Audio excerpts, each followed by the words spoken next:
Okay, so Jonty, macular degeneration has two words, right? Macula degeneration. What do you think the most important word is? Degeneration, I'll tell you. It's degeneration. It doesn't matter where it's happening. It matters that it's happening. Macular degeneration is arthritis of the macula. Macular degeneration is Parkinson's disease of the macula. The body breaks down. It doesn't matter where it is. The degenerative process is the same because it all involves cells.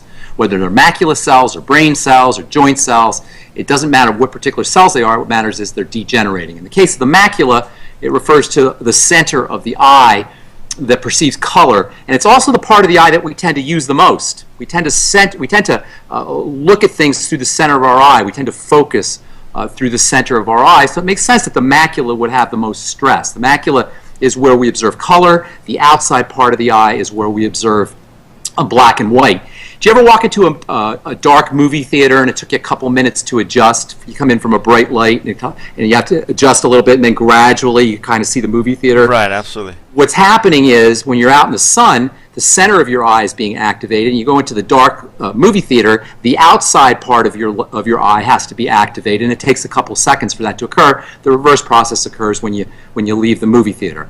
So macular degeneration is when the center part of the eye, the part we use the most, degenerates. Macular degeneration is a serious problem. It affects maybe 1 to 2 million people in this country. The rates are rising, and it's the leading cause of age-related blindness. Now, they'll tell you there's two types of macular degeneration. They'll say there's wet macular degeneration and dry macular degeneration. Sometimes we'll get letters, people saying, well, I have wet macular degeneration, what do I do? They'll say, I have dry macular degeneration. It doesn't matter. The wet refers to the fact that there's some fluid and there's bleeding. It tends to be a little bit more acute and a little bit more dangerous.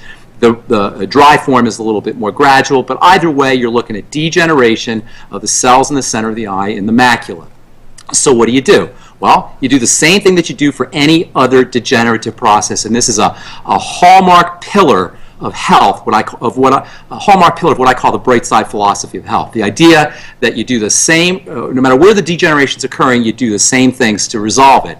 So first things first. Macula is largely composed of pigments, which are fatty. So first things first is the digestive system. Focus on fats and fat absorption. That means any nutritional supplements that help you absorb fats, things like lecithin, bile salts, digestive enzymes, apple cider vinegar after all of your meals.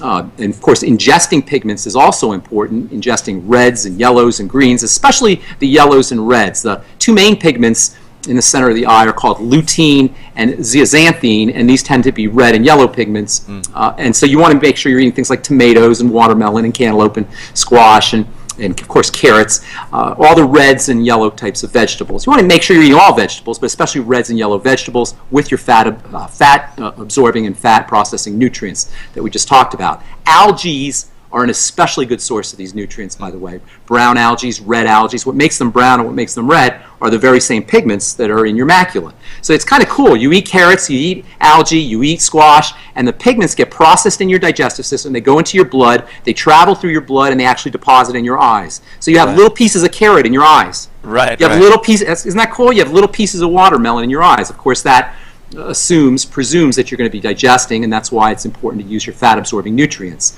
Probiotics are also very important for helping the body process fats. That's one of the hidden benefits, or one of the less recognized benefits of probiotics. Everybody realizes they're good for your digestive system, but they're very important for processing fats and also fatty hormones. And as it turns out, there's a relationship between estrogen and macular degeneration. It's interesting. Estrogen is an inflammatory hormone, and also macular degeneration is an inflammatory condition. So balancing out estrogen is another, in addition to helping your body process estrogen with fats and fat-dissolving nutrients, it's important to balance out estrogen, and you can use progesterone cream for this.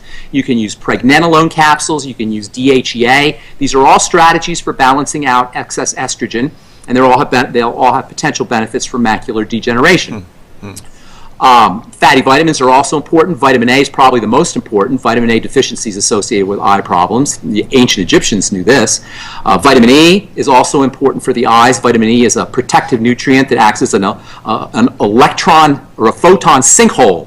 It sucks up photons, so it protects the eyes from excessive photonic energy, and the macula in particular. Vitamin C is an all-around antioxidant and sun protective nutrient. That's also important. Selenium and zinc are probably the two most important minerals for macular degeneration.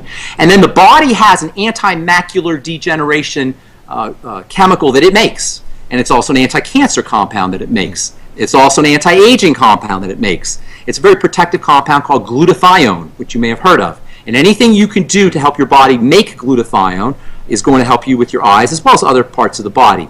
There's a supplement called NAC that can be helpful. That's very important for helping the body make glutathione. We mentioned selenium. That's involved in glutathione production. And then also sulfur is also important both for the eyes and for making glutathione. For the eyes on its own, sulfur is an electronic mineral, and that will also help you make glutathione. You can get MSM sulfur.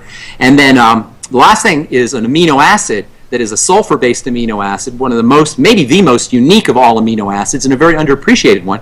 It's called taurine, T-A-U-R-I-N-E. Very important for the heart. You'll see taurine in Red Bull because it protects the heart. Taurine's important for seizure disorders, and it can also be helpful for protecting the eyes, especially from macular degeneration. Ben, I've got one question. You mentioned algae as being something that people should try and consume.